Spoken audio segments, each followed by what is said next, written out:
Before Russia's full-scale invasion, Ukraine produced enough food to feed over 400 million people worldwide, and accordingly, it helped feed every 20th person on the planet. To understand the scale, it should be noted that world exports amount to 460 million tons of grain per year. Ukraine supplied 15 million tons. What happens when one of the world's major agricultural suppliers goes out of business? Countries that do not have strategic food stocks are on the verge of starvation. This fact is difficult to grasp immediately, but Russia's invasion of Ukraine directly led to the aggravation of the hunger problem all over the world. How? Let's dive into the context. There is the United Nations World Food Programme in the world. It aims to fight hunger and provide food to third world countries. So 50% of all grain of the United Nations World Food Programme was supplied by Ukraine.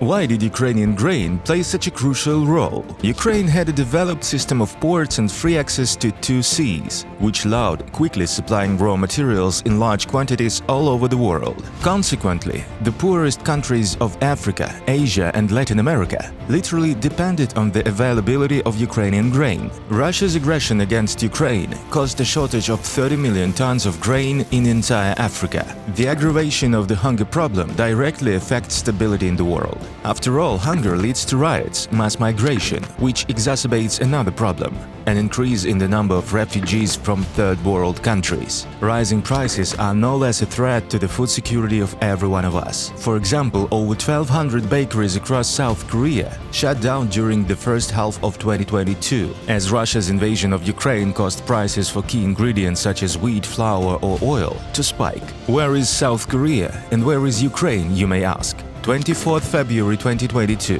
Russia invades Ukraine. The Russian military seizes Ukrainian ports or shells them. Upon the invasion, at least 20 million tons of grain, which were supposed to be exported immediately, were stuck in ports and elevators. There is a shortage of grain in the world. This instantly affects prices, not only world stocks. In March 2022, the basic index of food prices reaches its historical maximum. So, if you happen to see the price of bread rising, or you can't find sunflower oil on store shelves in any corner of the world, say thank you to Russia. And what about Russia? Of course, they see this chaos, and they begin to purposefully destroy the agricultural infrastructure of Ukraine. Fields are shelled. Their crops burn, and the land becomes unfit for sowing due to landmines. Russia hits granaries with precision-guided missiles, destroying existing stocks. In the occupied territories, the Russian army seizes grain stocks and equipment, taking the loot to Russia. In 2022 alone, almost 6 million tons of wheat were stolen from territories not controlled by Ukraine. This cannot continue like this. That is why Ukraine, together with its allies, are starting to work on alternative ways of exporting food, using trucks, river transport and railways. The Black Sea Grain Initiative was a great international victory. On 22nd of July 2022, thanks to negotiations led by Turkey and the United Nations, two agreements were signed, one between UN, Turkey and Ukraine, the second between Russia, Turkey and the UN. Black Sea Grain Initiative provides for the safe export of Ukrainian grain through 3 Odessa ports. With each subsequent month, Ukraine resumed exports while the price index fell. However, even participation in the grain initiative did not stop Russia from food terrorism. Russia artificially disrupted the process of sending ships with Ukrainian grain, delaying inspections. Furthermore, Russians continued to attack Ukrainian agricultural infrastructure with missiles, and on the 17th of July 2023, Russia announced that it was finally withdrawing from the Black Sea Grain Initiative. The next day, Russians shelled Odessa. Over 9 days of shelling, Russia destroyed 180,000 tons of grain, 26 port infrastructure facilities, and 5 civilian ships. Grain prices rose again by 15% over a 2-week period. Russia's propaganda is trying to convince the world that the rise in food prices was caused by international sanctions against it. In fact, the sanctions are not aimed at Russia's agricultural sector.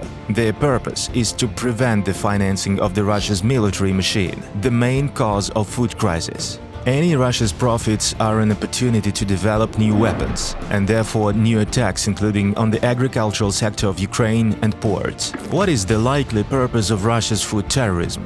to undermine the economy of Ukraine and its agricultural sector, to block the export of Ukrainian grain in order to create instability in the world, to use food blackmail to make the West ease sanctions against the aggressor, to create a humanitarian catastrophe in order to provoke another wave of refugees to Europe. Due to hunger and malnutrition, Ukraine and its allies are resisting the aggressor, discovering new ways of exporting food to countries that need it. However, as long as Russian aggression against Ukraine continues, there is always a risk of food crisis. After all, Russia uses food as a weapon against humanity on purpose.